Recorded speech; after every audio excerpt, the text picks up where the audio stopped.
दोस्तों, आज मैं बताने जा रहा हूँ महाभारत की कथा में भीष्म पितामह ने बताए थे कलयुग में होने वाले महापाप जिनकी कोई माफ़ी नहीं है। महाभारत की कथा में स्वयं भीष्म पितामह ने कुछ ऐसे पाप बताए थे जो कलयुग में महापाप का रूप ले लेंगे। ये कुछ ऐसे पाप हैं जो शायद आज कलयुग की पहचान है। युग बदलने के साथ इंसान का चरित्र भी बदलता है। सतयुग, त्रेता युग, द्वापर युग और कलयुग। युग बदलने के साथ साथ इंसान अपना चरित्र बदल लेता है।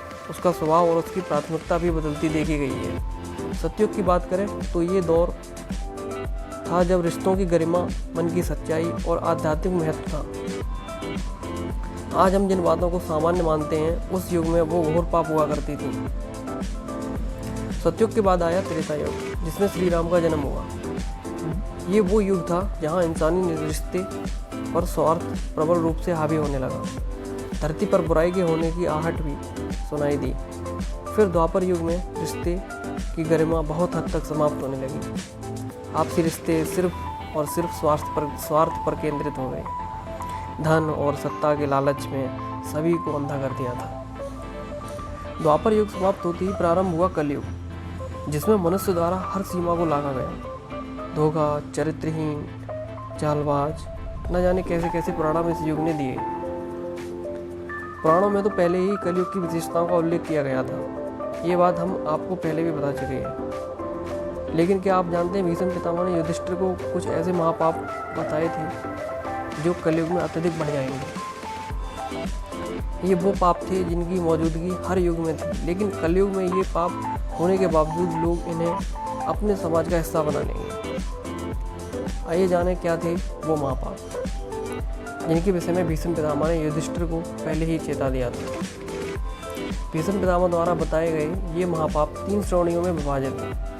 इनमें से 3 शरीर द्वारा, 4 वाणी द्वारा और मन द्वारा 3 प्रकार के महापाप शामिल हैं। शरीर द्वारा होने वाले महापापों में सर्वप्रथम और अत्यधिक निंदनीय है हिंसा करना। किसी भी प्रकार के जीव के साथ शारीरिक हिंसा करना, जानबूझकर उसे क्षति पहुंचाना, इस श्रेणी में शामिल है। इसी श्रेणी में दूसरा पाप है चोरी करना। अपने लालच की वजह से किसी की संपत्ति हथियाना या चोरी करना इस श्रेणी में आता है। अगर अपनी ज़रूरत पूरी करने के लिए दूसरे व्यक्ति का धन चोरी करते हो तो यह बुरा परिणाम देती है।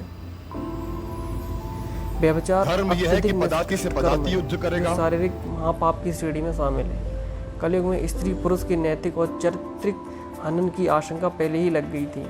जो लोग भोगवश अपने वैवाहिक जीवन में खलल पैदा करते हैं, उन्हें पाप का भागी बनना पड़ता है। शारीरिक महापाप के बाद अब बारी है उन पापों की जो व्यक्ति की वाणी के कारण घटित होंगे। हमारी वाणी ही हमारे चरित्र का परिचय करवाती है। हमारा मुंह खुलते ही यह बात पता चल जाती है कि हम क्या सोच रखते हैं। शारीरिक महापाप के बाद महाभारत में इस बात का उल्लेख है कि अपने से बड़ों का अपमान करना मृत्यु के समान है।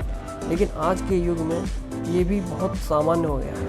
ये वाणी द्वारा होने वाला दूसरा महापाप है। हमारे द्वारा बोला गया झूठ न सिर्फ हमारे चरित्र पर संदेह उत्पन्न करता है, बल्कि दूसरों के लिए खतरा उत्पन्न करता है। झूठ बोलने से हमारी आत्मा को दुख पहुंचता है, तो निंदित होती है।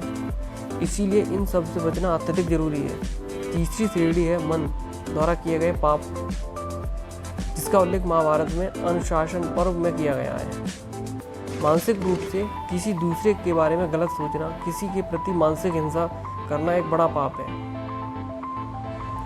अगर आप किसी को नुकसान पहुंचाने की धारणा से कोई कार्य करते हैं या कार्य करने का प्रयास भी करते हैं, तो वो इसी श्रेणी में शामिल है। तीसरे प्रकार का पाप है वासना। किसी के प्रति वासना का भावना रखना या घृणित विचार रखना भी महापाप की श्रेणी में आता है। ये पाप आजकल की जीवन शैली में कुछ ज़्यादा मायने नहीं रखते, लेकिन मन, वचन, कर्म किसी के आधार भी अन्य व्यक्ति के लिए बुरा सोचना या उनके प्रति बुरा करना एक पाप ही तो है।